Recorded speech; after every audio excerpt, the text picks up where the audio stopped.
sector agropecuario. Ya se puede observar ya las láminas del asambleísta Mauricio Proaño, pero vamos a esperar a que pueda ya dirigirse a los legisladores con su ponencia. Recordar que previamente hubo 10 personas que fueron recibidas en el marco de Comisión General, todas ellas representantes de diversos sectores No sé si agropecuarios. se ve en pantalla. Sí, señor asambleísta, prosiga, por favor.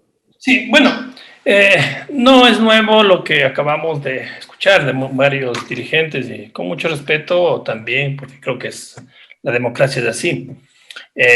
Respetar todo eso, pero creo que también la Asamblea tiene que conocer algunos problemas que suscitaron recientemente y las mismas personas son las que están en este momento de la Asamblea. La Una de las cosas que tenemos que estar claros es, me esperan, disculpen un momento, tengo un problema en la presentación, no sé si está en este momento, ¿no? Sí, señor asambleísta. Ya, bueno, sobre lo que se indica que no ha habido participación de grupos, que hay que hacer consulta prelegislativa, creo que eso está saldado. Yo fui uno de los responsables de hacer 3 consultas prelegislativas, las primeras en el Ecuador, cuando estas personas, estos compañeros que hablaban, estaban en contra, pero hicimos nosotros la consulta en la Ley de Recursos Hídricos, Uso y Aprovechamiento del Agua, la primera en América que se realiza, porque estábamos convencidos de los derechos colectivos y que sí se topaban esas leyes.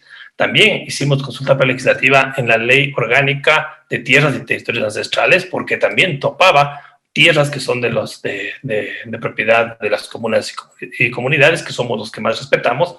Y también se hizo consulta prelegislativa en el tema de la Ley Orgánica de Agrobiodiversidad, Semillas y Fomento a la Agricultura Sustentable, en las cuales yo fui ponente también. Todas estas se hizo, todas estas consultas se hizo. Por eso es que la ley que estamos topando hoy respeta todas esas consultas, porque sí entraban en derechos colectivos. Voy a explicar un poco el tema se propuso ya por parte de los compañeros que tuvieron en la palabra de muchas solicitudes de medidas cautelares en la semana pasada y la anterior. Se hablaba de que la inminente vulneración del derecho a la participación y a ser consultados antes de la adopción de una medida legislativa que puede afectar cualquiera de sus derechos colectivos. Pero, claro, uno hay que saber qué es un derecho colectivo y qué es un derecho general, un derecho de primera generación o segunda generación. Es por eso que de las presentaciones, de las acciones que se presentaron, las 3, ven que las mismas personas son las que presentan en Pichincha, presentan en Otavalo, y los jueces negaron las 3. Y un agradecimiento muy grande a la Procuraduría de la Asamblea Nacional, que fue con toda su capacidad a demostrar que no había esta posibilidad, y los jueces dieron la razón. Debo indicar también que el derecho a la participación, que dicen que se ha vulnerado, es un derecho general. Es un derecho en donde la Corte Constitucional en la sentencia indica claramente, si es un derecho general, como el de la participación, como el de la salud, como los demás, cuando se quiere modificar uno de esos, tiene que ser consulta popular, porque afecta a toda la sociedad. Cuando se habla de derechos colectivos, son derechos de tercera generación, que fueron generados después de los derechos civiles, que serán los derechos civiles y políticos, que fue de primera generación, y los derechos económicos, sociales y culturales, que era de segunda generación. Los derechos de los pueblos, merecidamente pueblos y nacionalidades en el Ecuador, son derechos de tercera generación reconocidos constitucionalmente y tienen que ver con el desarrollo a la paz, al patrimonio artístico y cultural, al medio ambiente sano, los derechos de los pueblos indígenas y de los consumidores. Además, es muy claro cuando dice la Corte Constitucional, ya define quiénes son los que tienen este derecho. Y ahí habla de las nacionalidades y pueblos en el Ecuador, que son digamos, los que tienen el derecho de exigir este tipo de consulta. Luego ya sigue y se habla de también unas propuestas de generar una consulta prelegislativa, pero nosotros vemos que se critica porque la ley dice que es obligatoria. La ley es obligatoria porque la Constitución es muy clara, ¿no? La ley dice cuando son leyes orgánicas son de carácter obligatorio. Entonces dicen que lo obligatorio es que vamos a topar a los pueblos y nacionalidades. Pues las leyes son para el Ecuador. No podemos hacer excepciones en esto. No estamos afectando ningún derecho porque respetamos lo que se hizo en las consultas prelegislativas anteriores. Lo mismo, no quiero entrar a detalles, pero ya está demostrado de que lo que se propone no tiene mucho sentido. Ahora, ¿qué es lo que pasó en la consulta prelegislativa? Por eso con esto voy a terminar. Las consultas prelegislativas y temas que toma la ley, esta nueva ley, nunca en ninguna de las formas va en contra de lo que se aprobó como derechos colectivos, como derechos de la ley, en la ley de recursos hídricos y aprovechamiento del agua. Aquí no es que no hubo participación, aquí hubo 658 participantes, organizaciones, participaron 5.445 dirigentes, ¿no? Nosotros vimos ahí y tenemos todavía algunos asambleístas que están en la comisión que nos movimos por el país consultando y conversando con la gente y se llegó a estos acuerdos, consensos y disensos que dice la Corte Constitucional que había que llegar. También hicimos en la ley de tierras y una cosa, cuando se les dice a los muy respetables grupos que están ahora diciendo que la ley hay que estar legislativa, con ellos estuvo trabajando en esta ley mismo. Hubo algunas reuniones, ellos tienen los documentos y cuando uno dice que hay que derechos colectivos se está afectando, pues no tiene que indicar, porque la sentencia de la Corte dice que no es que toda la ley entre en consulta prelegislativa, entran los artículos y en los que pueden afectar. Por eso es que en la ley de tierra nosotros tuvimos 3 temas grandes y los cuales todos los artículos en este caso tuvieron un 93% de consensos. Porque en ninguna forma, en toda mi vida profesional y la vida profesional de los compañeros de la comisión anterior y los de hoy, queremos afectar ninguno de estos derechos. No cabe en la cabeza lo que se estaba indicando. También en la ley de biodiversidad fue la de mayor oposición que se haga consulta prelegislativa. No sé por qué, porque la ley lo que hacía es proteger la semilla campesina y le diéramos un carácter más importante. No solamente por ejemplo, se respeta a la planta o al grano como semilla, sino al material genético para que no se apropie nadie. Y sobre eso se puso que también tiene derechos dentro de la semilla el conocimiento ancestral de la gente. Entonces, todas estas consultas prelegislativas que se realizaron fueron consultas que se respetaron en esta ley, es decir, ninguno de los artículos que fueron aprobados con consulta prelegislativa en agua, tierra y semillas no tiene ninguna afección, ningún efecto, la ley no hace ningún cambio de eso. Sería ilógico que nosotros mismos hacemos esto y luego queríamos borrar. ¿Qué se ha faltado a la participación? Pues esta ley tiene 10 leyes que se juntaron para hacer una propuesta de mejor forma, juntando las potencialidades de unas, ¿no? Y las potencialidades de otras. Leyes como Nelson Serrano, que presentó el asambleísta, exasambleísta, Verónica Guevara, Patricio Donoso, Luis Pachala, Henry Moreno, William Garzón, Ramón Fortunato, Juan Carlos Yar, Israel Cruz Proaño y Rosa Verde Soto Reynoso. Todas la propuesta de ley han venido de varios compañeros asambleístas. Que no se ha participado, pues aquí tengo la lista de todas las organizaciones. Quiere decir, si no me invitan a mí, no ha participado nadie. No creo que es así. Hay muchas organizaciones en el país, sobrepasarán las 2.000, 3.000 organizaciones que participan en esto y como se hizo en cualquier ley, se les convocó, se les llamó, participaron. Tenemos todo el listado y tenemos toda la información de la participación que se dio en esto. Instituciones públicas, privadas, organizaciones campesinas. Esto fue en el primer debate. Luego ya hubo un segundo debate donde participaron ya muchas otras organizaciones. Y fue interesante esta última, que en el segundo debate que participaron muchas universidades, muchos compañeros, profesores de otras universidades, rectores que querían también aportar a la ley y lo hicieron de una forma importantísima. Y se siguió consultando a más personas, como está aquí. Las instituciones públicas también participaron, no solamente FAO, participó el Ministerio de Agricultura, el Ministerio de Comercio Exterior, todos. Pero la clave de esto era, no se consulta a todos, pero el enfoque claramente que tenemos es del apoyo a la agricultura, que nos dio todo el de comer y nos ayudó mucho en este tema. Ahora sí, eso quería yo aclarar.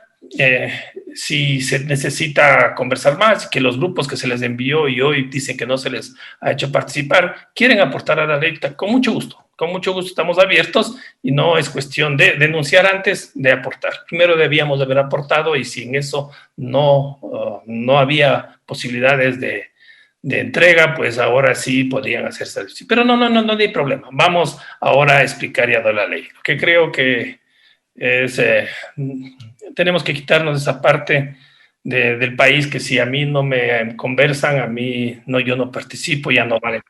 No creo que funcionan las cosas así en el país. Son el favor que estamos haciendo, no favor, el apoyo que estamos haciendo es reconocimiento a la agricultura campesina, la agricultura familiar campesina, de su apoyo que fue en la pandemia. Y tenemos la deuda como asambleístas que tenemos que hacer. Voy a pasar ya a la presentación de la ley, que lograría que ustedes conozcan ya en el Pleno cuál es ya el resumen total que hemos hecho de la ley. Y ahí ustedes pueden visualizar si nosotros tenemos algún problema en que estamos en contra de la agricultura campesina, que primeramente no es cierto, y segundo, que nosotros lo que hacemos es solamente agradecer y apoyar fuertemente para que este sector que nos da de alimentar a la familia ecuatoriana sea la prioridad, sea lo más importante que tenemos en el agro ecuatoriano. No sé si me dejan compartir, por favor. ¿Estamos ahí ya?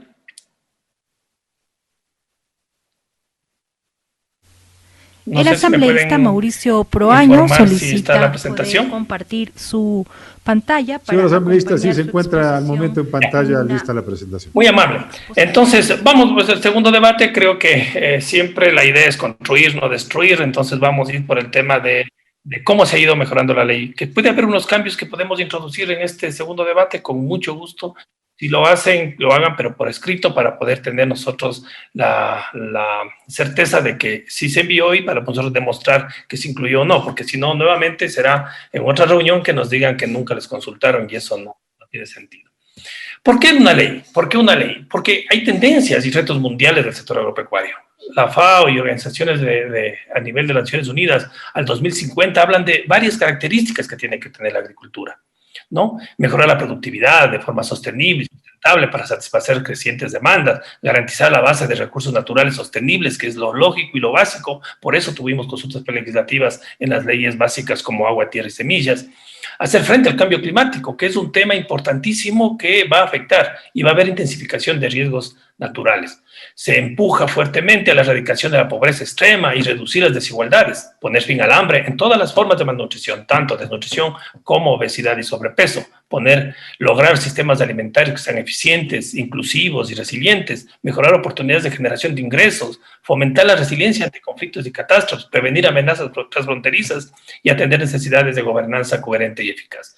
Estas tendencias ya nos dicen que para el 50 tenemos que enfocar y va a ir el tema de agricultura. Pero se juntó a estas propuestas medidas que el sector agropecuario enfrenta hoy en la pandemia. Y es por eso que la ley se adapta y tuvo la certeza, toda la comisión, todos los compañeros asambleístas, de enfocarle con mucha precisión y con lo más grande de la ley tiene que ver con la agricultura familiar campesina.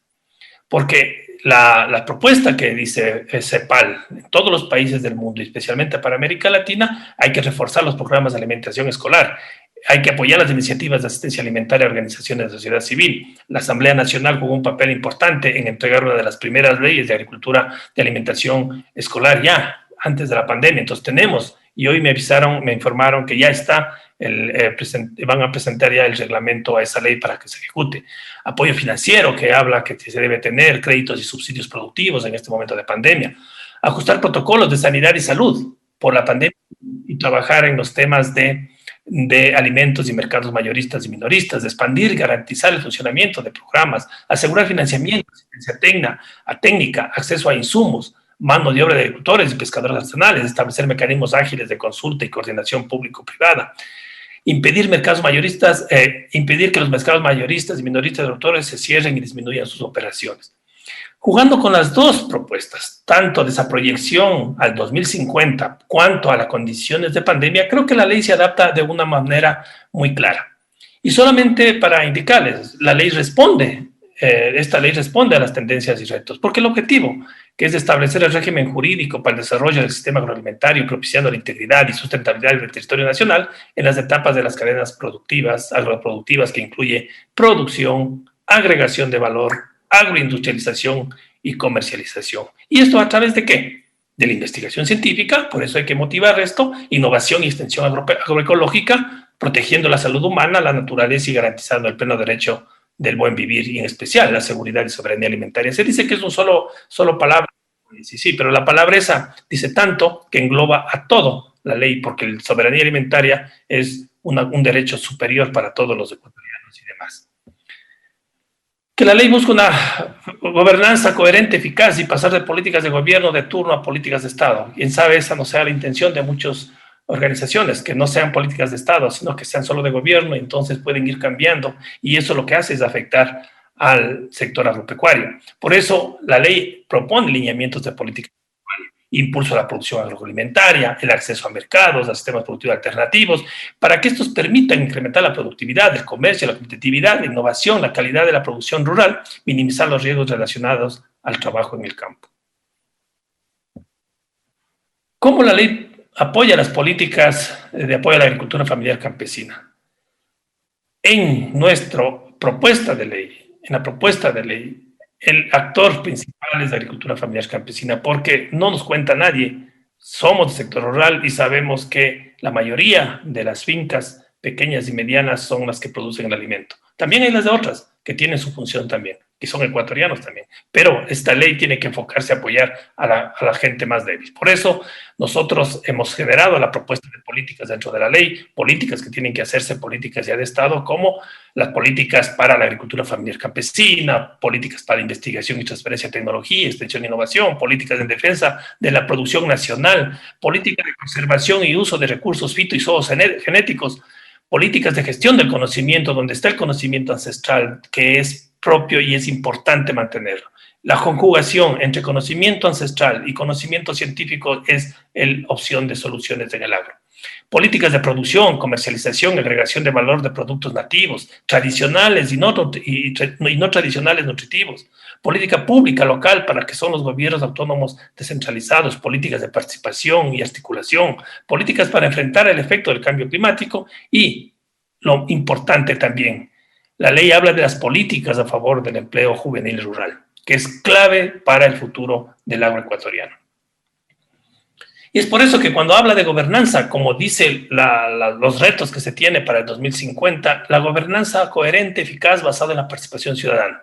Por eso se arma un sistema nacional de desarrollo sustentable de este agropecuario, donde están todos. Están comunas, comunidades, las autoridades, tienen que estar todos los actores que tienen que ver con el tema del sector agropecuario. Porque el objetivo, esencialmente, de este sistema será mejorar la producción nacional, productividad, competitividad, integrar el sector agropecuario público, privado y comunitario, establecer mecanismos para ejercer la rectoría, planificación, regulación, gestión, control y evaluación, fortalecer los sistemas de información agropecuaria, impulsar la investigación, la transferencia de tecnología, innovación de la producción, la participación social y la rendición de cuentas. Eso podemos y está dentro de la ley para poder generar lo que necesitamos, una gobernanza coherente y eficaz. La ley apoya la toma de mejores decisiones en base a la plataforma de información agropecuaria. Eso es clave. Uno de los temas importantes que no se maneja a nivel de las zonas rurales con mucha facilidad es la toma de decisiones tiene que ser con información, y esta información no lo tiene. Para vender un producto, para saber cómo está en el mercado, salió en el mercado mayorista, cómo salió en el mercado en Chimborazo, en Riobamba, cómo salió el mercado en Imbabura. La gente no tiene esa información. Por eso se tiene que armar, y la ley indica una herramienta pública que forma parte del Sistema Nacional de Información Agropecuaria, en donde esos datos sean abiertos y sean de apoyo a los productores y productoras.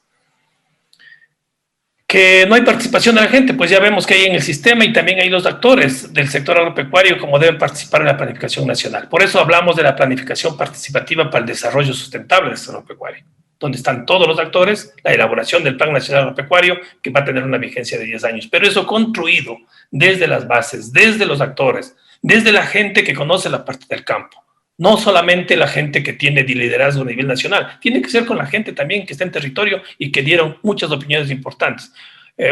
Solo una consulta, cuando se realizó la consulta legislativa, todo lo que las organizaciones nacionales nos decían que hay que cambiar en la ley, ninguna de esas la gente en territorio nos indicó que eran esas sus necesidades. Fueron otras las necesidades y es por eso que cuando se hizo las consultas se incluyó ya temas muy claros de la gente de las zonas rurales, de la gente que está día a día en su trabajo. ¿Cómo enfrenta la ley el desarrollo sustentable? Hay un capítulo que se llama del desarrollo sustentable del sector agropecuario, donde habla del acceso a factores de producción agropecuaria. Ahora dice, no hay temas de tierra, no les han entregado tierra. Eso no es cuestión de la ley, es una cuestión de la política pública que no ha logrado. Cuando existe una ley de tierras y territorios ancestrales, que ya dice que hay que entregar tierras. Pero si no han entregado, no es cuestión de la ley. Después siempre nos atacan a los asambleístas que la ley queda en letra muerta, cuando a veces los ejecutores de la ley, los ejecutores de política son los que no han logrado hacer esto. Ejemplo, el agua. En el agua se puso la redistribución del agua en el país. Está aprobado por apoyo y por fuerza que puso organizaciones campesinas indígenas en esto. Pero luego fue el director de la Secretaría del Agua un indígena y no logró hacer ni una sola redistribución. Entonces no es cuestión de la ley, es una cuestión también de actitudes, de ser comprometidos y de principios con la gente. Habla del agua de riego y actividades agroproductivas, trabajo agropecuario, empleo rural agropecuario y no agropecuario, que eso es la clave para el desarrollo, empleo juvenil, lineamientos de política pública para crear oportunidades a jóvenes de territorios rurales, acciones para promover el empleo juvenil como son el régimen de estímulos. Eso piensa la ley, eso es lo que hemos hecho con los compañeros asambleístas y con todos los que han aportado para enfrentar un desarrollo sustentable. ¿Cómo la ley apoya las actividades productivas agropecuarias del sector rural?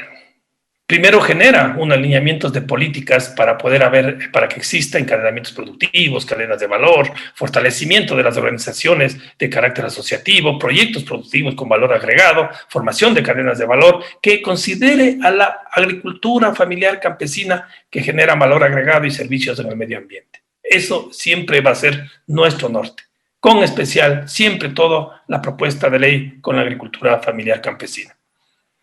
¿Cómo la ley propone beneficios e incentivos para el desarrollo del sector agropecuario?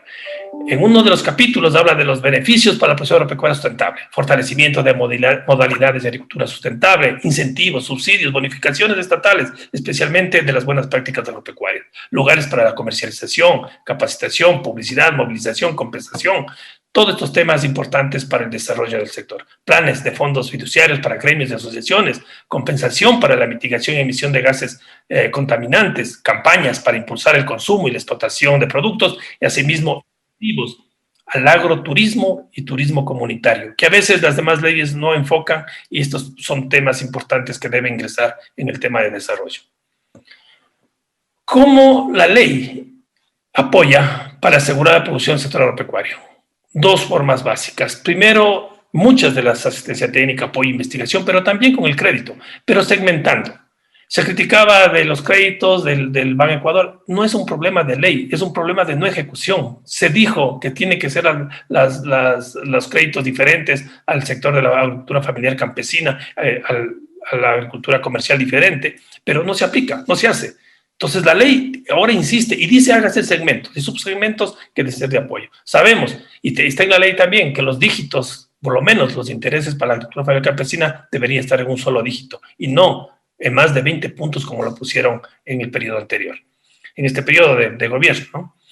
Reestructuración de la deuda en caso de desastres naturales, garantías, plazos, periodos de gracia, seguro de crédito productivo, asistencia técnica que tiene que estar ligada al crédito y acceso a la información para el financiamiento agropecuario. Y se incluye ya el tema, como estuvo propuesto por algunos asambleístas, estímulos del seguro agropecuario y el pago proporcional de una prima. Para esto habla también de cómo va a ser financiado.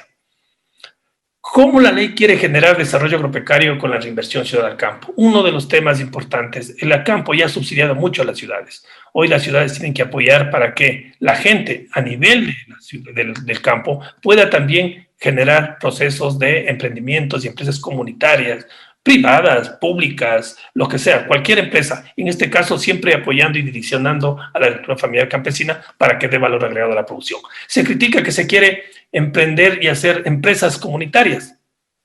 La leche, solo para información, del valor de que se vende en cualquier supermercado de 1.30 casi la caja, apenas en el estudio que presentó la Superintendencia de Poder del Mercado, el litro de leche que vende el productor representa apenas el 7% del valor de la caja de leche de litro. ¿Qué sería bueno? Que el productor mismo haga, ¿no es cierto? Y se quede lo demás del 93% también, se quede a nivel de las zonas rurales para generar empleo y bienestar. O sea, hay que trabajar en ese tema y es por eso que en la ley se habla de la reinversión ciudad al campo. Existe apoyo a la investigación, transferencia de tecnología, innovación tecnológica, participativa y gestión del conocimiento en la ley, claro. Y ubica en qué secciones y prioridades tiene que darse esta ley.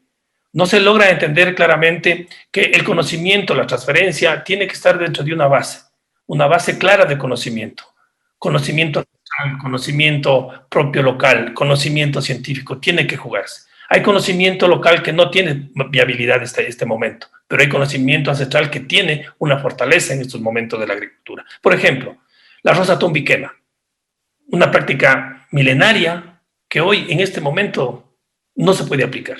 ¿Quién quiere destruir un bosque? ¿Quién quiere destruir, rozar y quemar la vegetación? Esa práctica ya no está en este momento, pero tienen prácticas excelentes de manejo de agua, por ejemplo, las comunidades que tienen que ser aprendidas y apoyado con el conocimiento científico para dar soluciones a lo que se da. Y por eso se crea el Fondo Nacional de Investigación del Sector Agropecuario, con rentas que devengan de bienes y servicios que ingrese al fondo, asignaciones presupuestarias y recursos internacionales no reembolsables, porque tenemos que tener fortaleza en este tema para avanzar.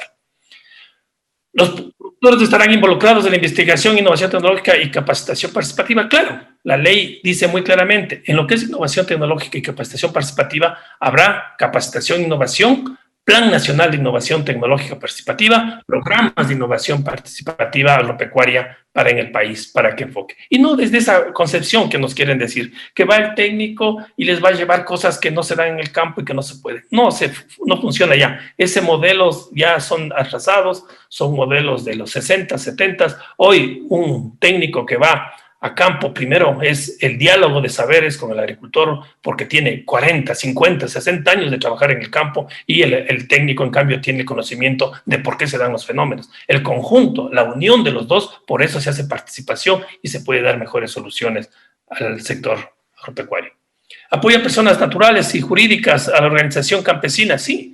Se dice que para todo esto se necesita apoyo a la organización. Es por eso que la ley pone en un tema importantísimo en un capítulo lo que es la asociatividad, lo que es la organización social de productores, mesas de concertación comunitaria, público y privado. Ahí dicen no va a haber participación, no, en todo nivel, tanto a nivel de base como a nivel de política, participación de los agricultores, asesoría a las comunas, comunidades, pueblos, nacionalidades, brindar servicio de asesoramiento técnico, y hay que hacer seguimiento y promoción de la asociatividad. Muchos territorios a nivel nacional tienen una minifundización terrible, pobreza en el sector rural. Lo que hay que apoyar es para que puedan surgir, y eso con una asociatividad, haciendo una buena línea de trabajo en cómo me asocio para conseguir mejores insumos, bioinsumos, insumos que en ningún momento dice aquí el apoyo a agroquímicos y ningún tema de plaguicidas tóxicos, en ningún momento. Nosotros apuntamos por una agricultura sana y dentro de ellas está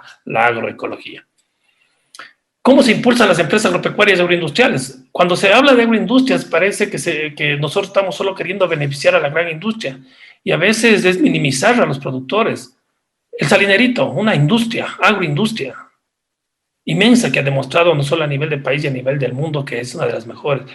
Cacao, café que tenemos en el Ecuador, ¿no? Nada valor agregado. Por eso, dentro de la ley existen las medidas para el fomento de la agroindustria. Un plan nacional de capacitación agroindustrial, donde se hable de la asistencia técnica, planes de capacitación, mecanismos de intercambio comercial, promoción de productos del sector agroindustria, y no solo hablar de mercado de exportación, no, como también en el mercado interno se necesita muchos de los temas de productos con valor agregado. También, ¿qué pasa?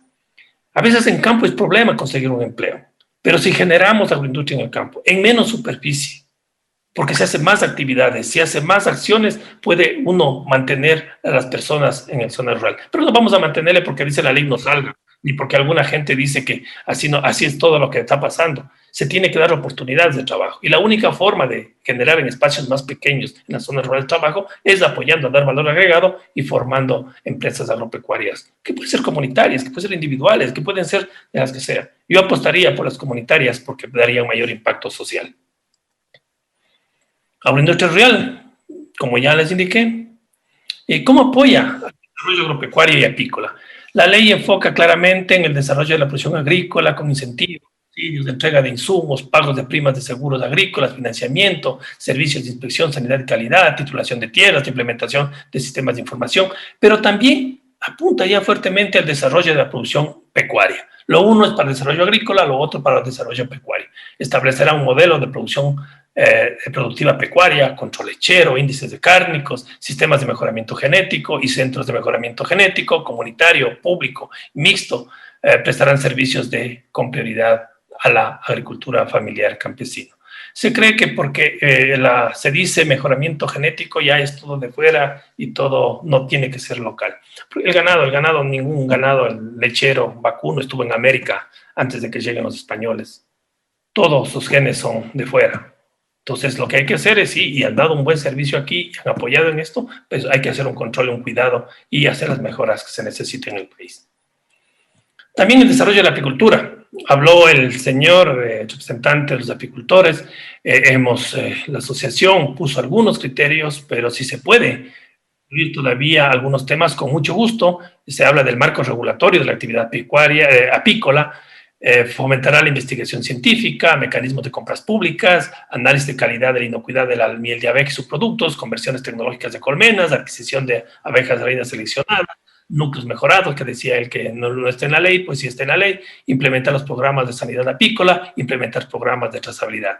Frente a esto, también la ley habla de los servicios de polinización, control de la propiedad de marcas, registro nacional apícola, aplicación de insumos agropecuarios en la zona de establecimiento de colmenas y comercialización de abejas reinas y núcleos. ¿Por qué? Hoy en el mundo se ha dado la importancia a la apicultura porque sabemos la calidad, este insecto tan pequeño que ayuda a la polinización en los frutales, ayuda en hortalizas y ha sido uno de los pilares para que aumente la agricultura. Por eso ya se incluye dentro de esta propuesta de ley el tema del desarrollo de la apicultura.